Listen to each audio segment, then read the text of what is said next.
શું તમારી પરિસ્થિતિ કોઈ માણસ હંમેશા સમજી શકે છે ખરી? ઘણી વખત તમને કોઈ એવું કીધું હશે કે હા, તારી એ જે પરિસ્થિતિ છે, જે સિચ્યુએશન છે, એમાંથી હું પણ પસાર થઈ છું કે થયો છું. તો તમારા માઇન્ડમાં ક્યારેક તો એવું આવતું જ હશે ને કે સ્ટીલ એ તારી સિચ્યુએશન અલગ હતી ને મારી પણ અલગ છે. ક્યારેક તો માઇન્ડમાં આવી જશે, રાઈટ?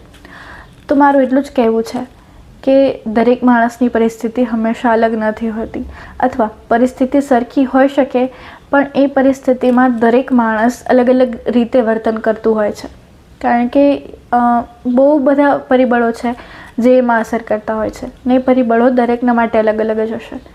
તો એ વસ્તુ જજ કર્યા સિવાય એને સાંભળો, ને ના સાંભળો ને તો ઇટ્સ ઓકે, બટ એટલીસ્ટ તમે કંઈ ખરાબ તો ના કહો કે એ માણસને ડિમોટિવેટ ના કરો ક્યારેય. એ માણસને જે એની સિચ્યુએશન, એની જે પણ પરિસ્થિતિ છે એના માટે તમે સમય આપી દો થોડો.